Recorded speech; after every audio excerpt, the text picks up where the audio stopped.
it's less about money now, and it's more about like the projects I'm able to like bring in, the type of things I'm able to work on, the relationships that I'm building. Money will come and go, right? But the relationships that I'm building now, early in my career, are going to last me my entire career. And Welcome to Creative Chutzpah. My name is Leonard Samuels. I'll be co-hosting with Rico Nasol, where we'll be interviewing artists and business owners in the world of creative. We hope you enjoy. What's up, everyone? Welcome to the first episode in season 1 of Creative Chutzpah. I'm your host, Rico Nasol, and Leonard Samuels. And today we have Joseph Emde. He is a theatrical producer at Big Picture Entertainment. Joseph, welcome to the show. Thanks a lot. Happy to be here. And we are going to jump right in. And first, tell us a little bit about yourself and your journey as a creative. How did you get to where you are? Yeah, so I've been a theatrical producer for about a decade. My background is here at Big Picture Entertainment. I've been doing basically movie trailers and theatrical advertisement, like I said, for over a decade. Before that, I went to the University of San Francisco with hopes of going to law school and doing a kind of a more straight-laced career. And I sort of fell into this, and my brother, who was an editor at the time, hooked me up with an internship here at Big Picture, and never looked back. So I cut my teeth here, and I'm producing now, and it's been great. Nice. That's I've never heard someone do quite that, going to law school or somewhere for a law and then pivoting into creative. So I'm sure we'll get into that a little bit more later. But first I want to ask, like, what was it about creative? And is there a moment in your life where you're like, that's what I want to do? Like, could be a movie, a museum, something. Yeah, I think I've always been a storyteller. I like to talk. I like to talk with people. And that's where the lawyer part comes in, right? Well, yeah, exactly. That's sort of, I think, my parents were sort of like, oh, that sounds great. And you're argumentative. This will be great. But as I kind of, went to college and started to kind of experiment with who I was and the types of things that I was interested in, I've always been a big film guy. I've always liked cinema and the medium of film. And when I found an opportunity to sort of really push my creative and the things that I could just ideate on and the problems that I could solve just using my tastes and my talents, and that intersected with film, I was like, oh wow, this is a whole new world. This is really exciting. And then that kind of gave me the push and the drive to make that like hard left turn and say, you know what, maybe law school isn't what I want to do. The creative realm is something that is kind of what I'm destined for. So here I am. Yeah, that's fantastic. And what would you say is your mission? Like, what do you try to accomplish with your creative? Like, what is it that you want to do? And you said you love storytelling. But if I were to ask you, like, what is your personal mission when it comes to creative? What would you say? I guess my personal mission in terms of creative would be collaboration. I'm a big believer in that great ideas can come from anywhere, and big thoughts, big ideas can come from just people saying one thing and it leading to another. So for me, I try to balance, including people and including opinions and ideas and getting that sort of texture in the room when it comes to like ideating, working through a problem creatively. And then also knowing when to kind of pick a lane and stick with it and kind of be like, all right, this is the path forward. This is going to get us the best product. And that can sometimes be a balance, right? Can I piggyback on top of that? How do you feel about when you're giving those directions in the collaboration? Because obviously, they gotta meet your needs and the client needs. So where does that leadership part come in?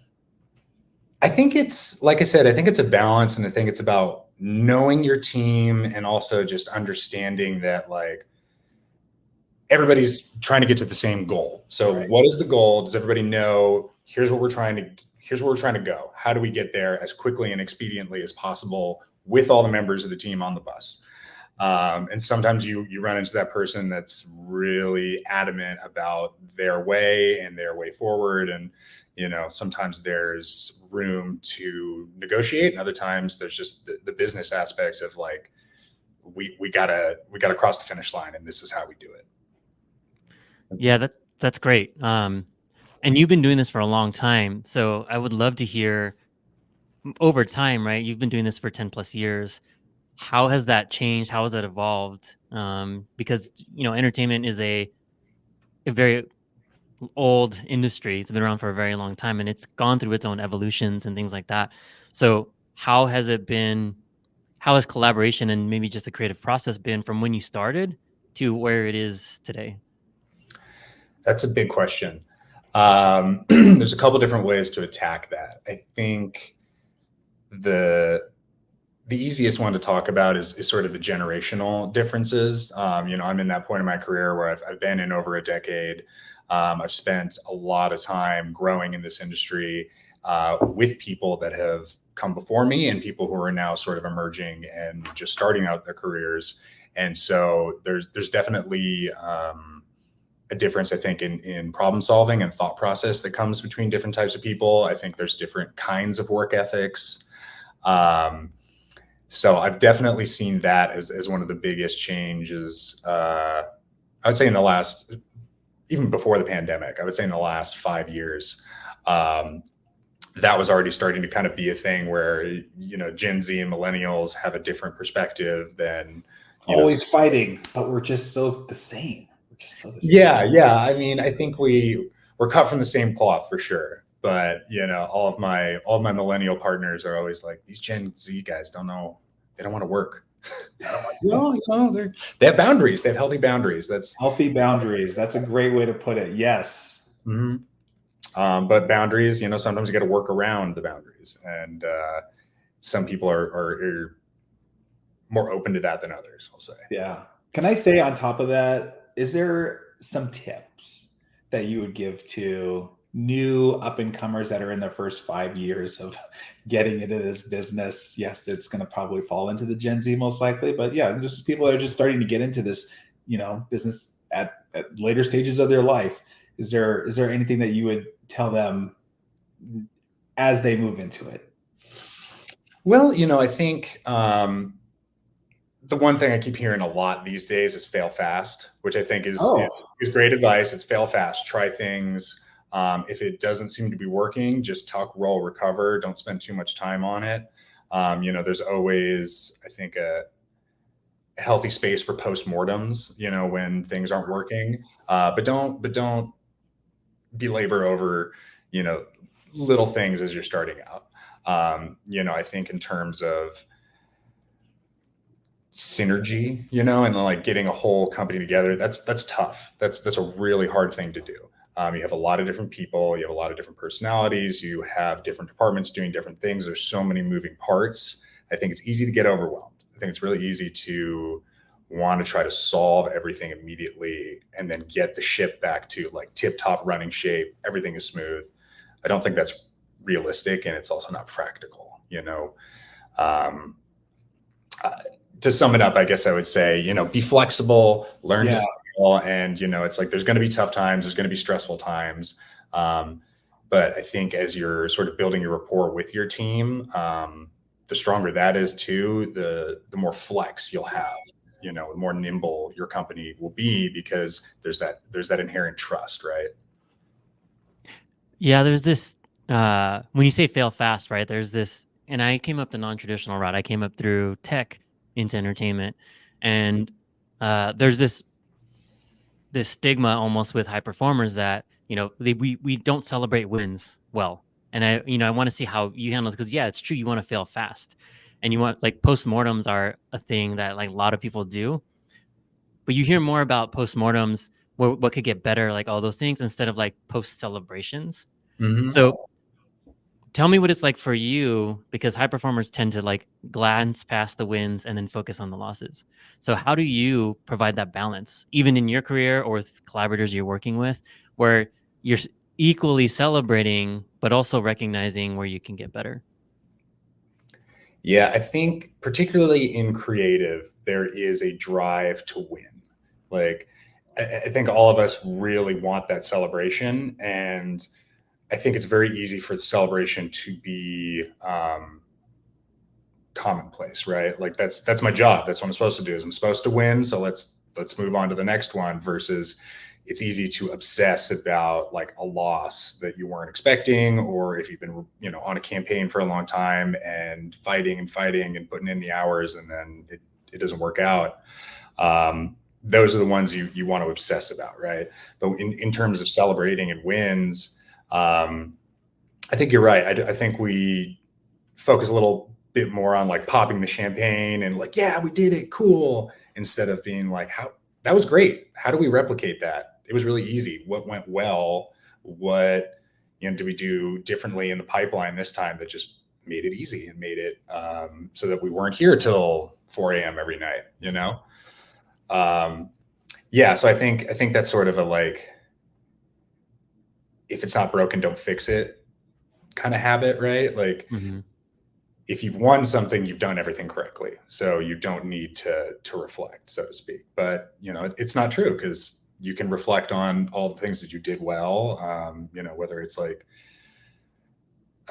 great margins, or if it's just we didn't stay up super late, or we walked away not feeling totally gassed from this campaign. Can't wait for the next one. I hope there's a sequel. Yeah. And how do you feel, just to, you know, keep going into that, how do you feel about giving everybody a voice? Because there are newcomers that come into it and they might have a bunch of opinions and everybody's opinionated.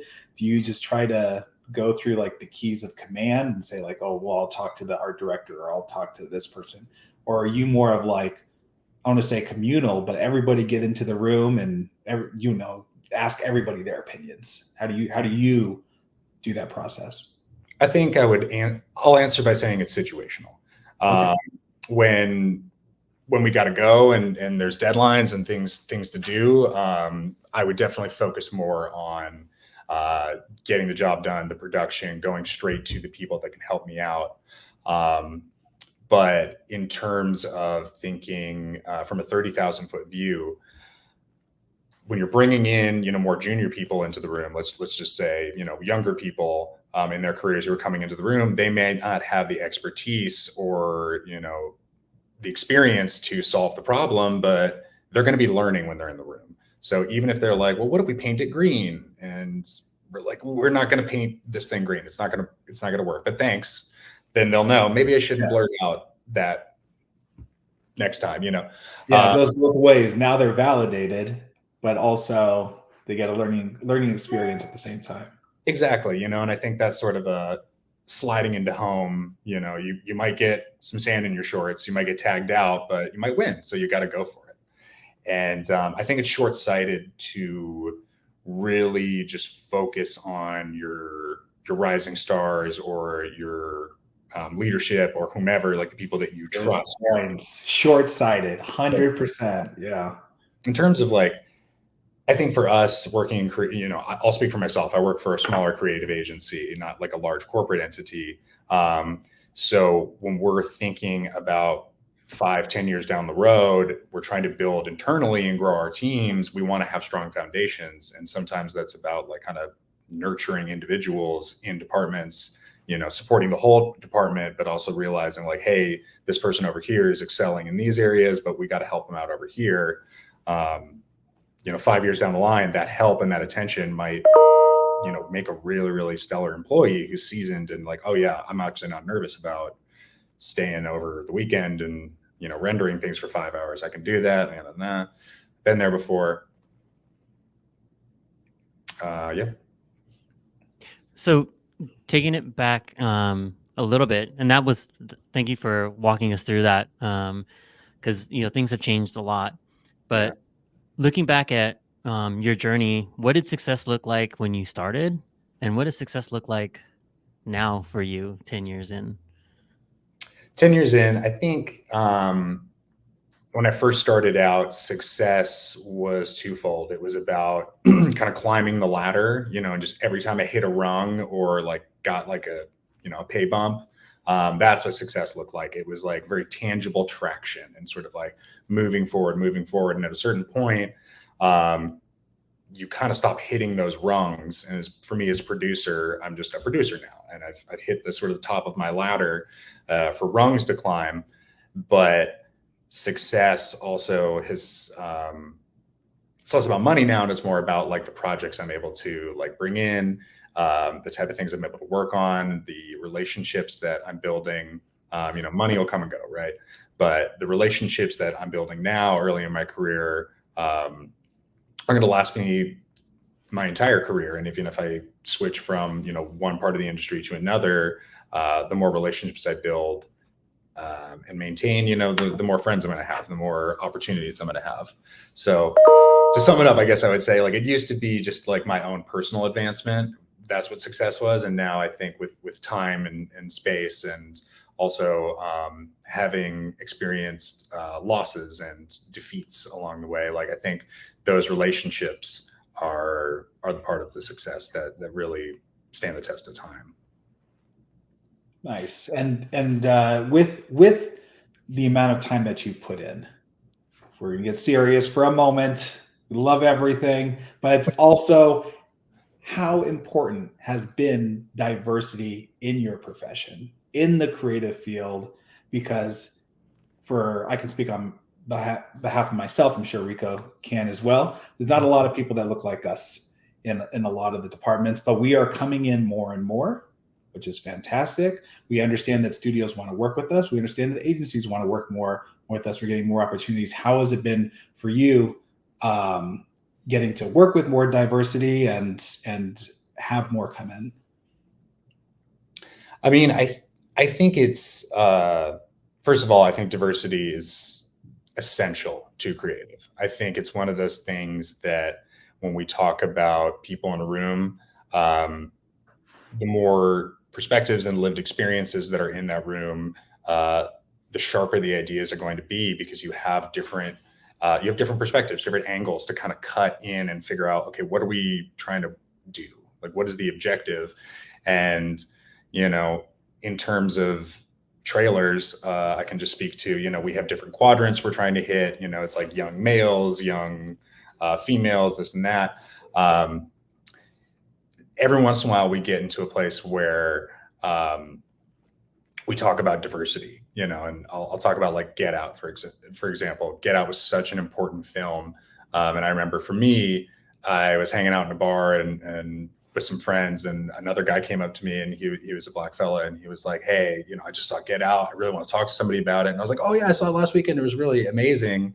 And he kind of broke it down for me a little bit more than, this is just a cool horror movie. Like, let's talk about, this is why I kind of move through the world the way I do.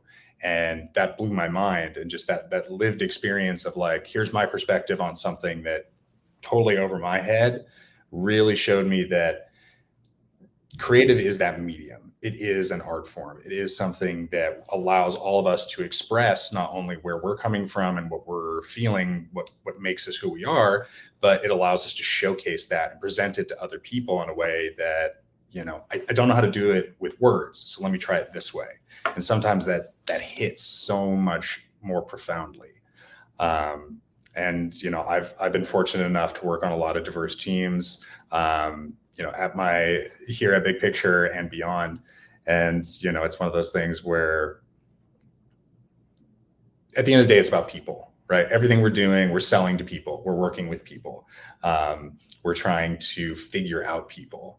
And I think diversity it's about people, right? And it's about having different types of people that can kind of all share that opinion, and show you different, it's like circumspection. It's different viewpoints of the same thing.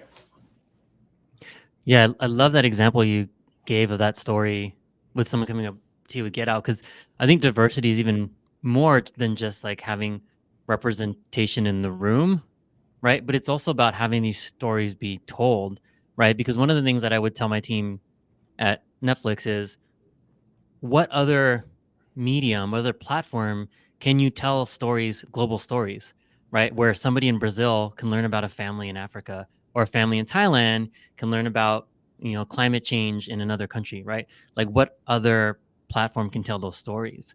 So so glad you brought that up, because those stories need to be told, and being part of a global society is understanding those different perspectives and what it's like to live in someone else's shoes. So that's great that like diversity is starting to make its way into the teams, but it's also amazing that diversity is making into the stories that we tell and how we tell them. So that example of Get Out is amazing. Thank you for sharing that. Yeah, no worries. Um, yeah, and I wanted to get into.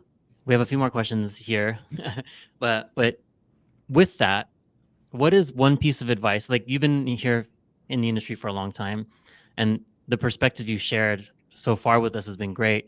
Knowing those things, what piece of advice would you give for someone who is trying to get into the creative field, and wanting to, or they're either in the creative field and wanting to know how to grow and be better at their craft? Oh yeah, that growing is important. The growing pains, yeah. Yeah, I think burnout, right? Burnout is a real thing. It is a monster that is lurking around every corner. And I think my advice to young, excuse me, young people coming into the creative space, into entertainment, expect long hours, but beware the burnout, and pay attention to how you're feeling. And, when you start to like resent the work, you kind of have to pivot a little bit and be like, okay, wait, I'm not in a good headspace. Like, how do I rectify this? Do I have to step away from the project? Can I hit up my manager and just be like, hey, can I take like 40 minutes to just go take a walk and like clear my head? Because if I have to look at this for another 5 minutes, I'm going to lose it. So I would say like longevity and fighting burnout is ultimately one of those things that should always be a constant practice. Something that Leonard and I were talking about that he really appreciated was I have this saying, and I really like alliteration. I think it's fun. But I try to pick up positive pebbles and not store somber stones.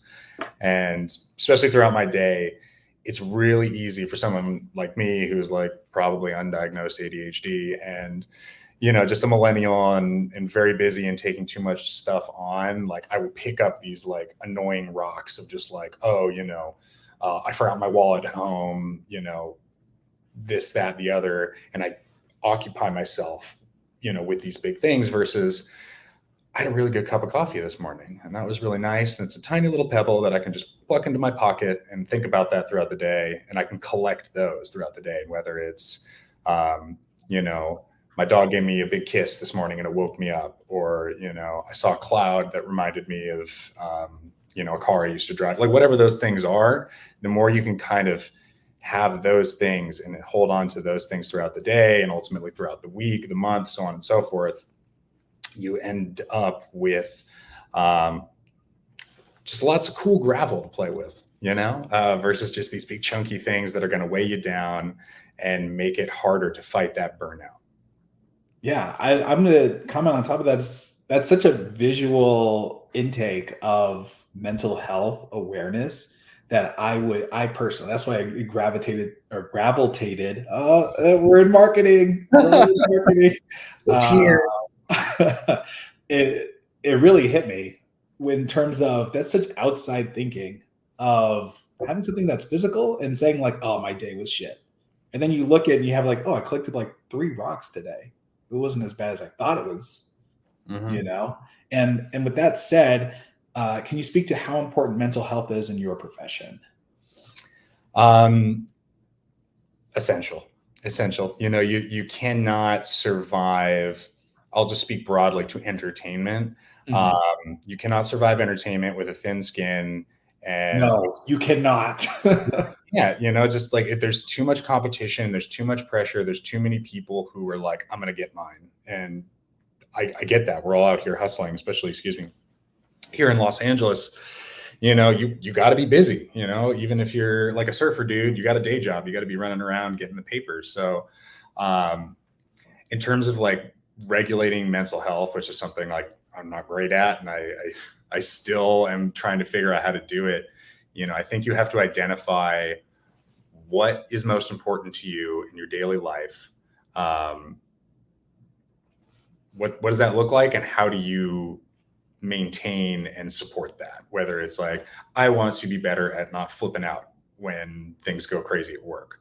Again, just trying to make it a little practice, giving yourself the grace and the space to understand that you're a human under a lot of pressure. There's another human who's also probably under just as much, if not more pressure on the other side, that needs their thing now. It's going to be okay. You will get through it. Yes, it will be okay. Is the hard part to know. Yeah, but I think in terms of mental health, it's like, I guess the key, the secret is knowing that you'll be okay, and whatever it takes to remind yourself that you're going to be okay, you are safe, all things are good, no one's going to, expire if we miss our deadline, you need to be able to do that, or else you won't, you'll get burnt out. Like, that's what I was saying earlier, burnout is real, and it sneaks up on you. And then I know for me, sometimes I just think it's normal, and then I sort of wake up to, like, I don't have to be this stressed out, I don't have to be this tired. If I just change the way I'm looking at things, or change the way I'm attacking this project, doesn't necessarily mean it changes who I am or the way I do things, but acutely I'm feeling a certain way. Now I have to address it, right? Yeah, you had a lot of gold in there about, one, it doesn't change who you are, right? Like, you're still you. And then a couple other things is really normalizing, I think, is something that's been terrible. We normalize this stress, like, oh, this is just how it is, right? And so we need to get past that stage of normalizing, and, like you said, give yourself space and grace. And then also thinking about another thing you said is, like, what is the worst thing that will happen, and start to, like, really be aware of what narrative you may be telling yourself, right? Like, are we curing cancer? No. Is someone going to die if this doesn't happen? No. Yeah, maybe someone might get really pissed off. But what ultimately is going to happen? And am I okay with that happening? If not, then what do I deprioritize to make sure to prioritize this? So yeah. Well, something that I also wanted to mention was, I think you can hold two things at the same time, right? Like, you can live in gratitude and really appreciate the fact that you have a job, you have employment, like you have something to do, but you can also say, this sucks. I'm happy right now, and I'm in a state of discomfort. Two things can be true, and two things can be true. And I think that's the hard part, right? Is knowing when you have to really put your nose to the grindstone and just kind of suck it up and just grit and go. And then knowing when to pull the ripcord and be like, nope, I'm not going to do that anymore. This is not good for me. I got to take a break. It's tough. It's tough to know when to do that. But again, I think you can be grateful for your job, but also stick up for yourself, right? Absolutely. You don't have to be a doormat, right? And ultimately, it's what is the most important thing to you, and what are you trying to get out of it, right? So if you know that this grind, you don't grind forever. There's, like, gaps. So, like, you'll have a time where I'll be down. Maybe it's like a week or a few days, but at least I'll be downtime. But then asking yourself, what am I doing this for? Like, what is this in service of? Is that important enough to you? Are you trying to continue to move up the ladder and, become have this bigger title, bigger scope, bigger responsibility? Or is it you like to tell stories, and then you start to ask yourself, are there other ways I can tell stories and do this thing that's important to me? And do I need to do these things? And I think that's the one thing earlier in my career, I didn't really stop to ask myself, like, what am I doing, and what am I doing it for? And I almost went down. I don't want to say this is going to sound bad. It sounds privileged, and I recognize that. But, I almost went 20 years in my entire career just because that's what people expected out of me. Yeah. Right? Like, I was a creative from the beginning, and I just kept progressing. People could, like, here, you can do this, you can do this, you can do this, and handing me stuff. And I never really stopped until the first year to say, this isn't what I want to do anymore. Yeah, it's so easy to kind of lose yourself, particularly because I think, I'll speak from an American perspective, where we're on this conveyor belt of education to sort of, like, advance.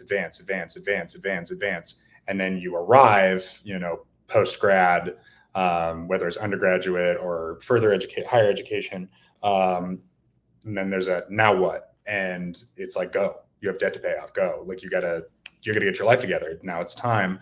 And there isn't a whole lot of wiggle room in there to be like, well, what do I want? It's like, there doesn't matter. There's bills to pay. There's things to do. It's easy to lose yourself there. And I think the positive reinforcement of getting more responsibility, getting more money, all of those things, it just keeps you motivated, and it can definitely just steer you down one track. But I think it is really important. And I think we all kind of learn and arrive at a certain point and place in our career where you think, is this what I want? Is this a reflection of me? Does that matter? And is this fulfilling? What does it mean? It's just questions. Right. I guess that's a midlife crisis. I think I've had 7 by now, and I'm about to be 34. So still young. Yeah. So we got a couple more fun questions because we're about out of time. Mm-hmm. The first one I ask you is, what is a guilty pleasure of yours that either people don't know about you or would be surprised to find out? Guilty pleasure. My fiance and I watch a lot of RuPaul's Drag Race. Nice. So I grew up in San Francisco, so we go to a lot of drag shows. We have a lot of friends who are drag performers, and I'm just kind of like the cis hetero white guy, in the room, just like, yeah, this is awesome. And they're like, why are you here? I'm like, have you seen this? This is hilarious. This is awesome. This is like, I can't do that. You can't do that. Yeah, amazing. Yeah. So people usually are like, oh, wow, you're into drag. And I'm like, yeah, it's fun. Plus you come out with more confidence. True. I mean, the strength that these people have up on stage, it just blows my mind every time. So nice. I'm from the Bay Area too. We should go see one because I enjoy that also. Mm-hmm. And then the last question is, how can people get in touch with you? And if they do get in touch, are you open to, helping people out if they have questions and things like that? Yeah. No, say absolutely not helping anybody. No. No, like I said, I'm a big collaborator, and, I myself have benefited from, knowing certain people and having people open doors for me and reach their hand out and say, hey, let me give you a hand. So I'm always open to answering questions. So you can always reach out to me on LinkedIn. It's probably the best place to grab me. Joseph Emde is my last name, EMDE. It's a weird one, but medical doctor, easy to remember. Exactly. Yeah, and we'll put out any links that you want to share in the show notes. So if you're listening, you can grab them there. Sounds great. Yeah. Any last questions, Leonard? No, I think you got the chutzpah, man. You nailed it. Yeah. Thanks. Appreciate it. It takes chutzpah to be creative. So it definitely does, and you gotta dig deep, and all that, like, believe in yourself, never give up stuff. It's good stuff. It actually works if you can engage it and push yourself. And sometimes in the creative process, you end up with something that you're not the most proud of, but you got to just suck it up and be like, you know what? Hard work went into this. Out there. It's painful. Macaroni drawing. Yeah. Worked really hard on this. Put it on the fridge, damn it. Exactly. Yeah. Well, on that note, for coming. Yeah, thank you, Joseph, for taking the time to chat with us today. Like I said, we'll get stuff into the show notes for you. And if you want to reach out to Joseph, hit him up on LinkedIn. You can also hit up Leonard. You can also hit me up. We're available anytime you want to ask any questions. No holds barred. And this has been an episode of Creative Chutzpah, and we look forward to seeing you next time. Thanks for listening. Take care. Thank you for watching Creative Chutzpah. Hope you enjoyed it. I think you did. I saw a few smiles over there. All right. And make sure you turn into Rico Nasol's Creative Leadership with Heart. All right. He's pretty good. Okay. Give him a chance too. All right. And we'll see you next time. And make sure you nosh on something. You're too skinny. Get out there and eat. All right. Enjoy the rest of your day.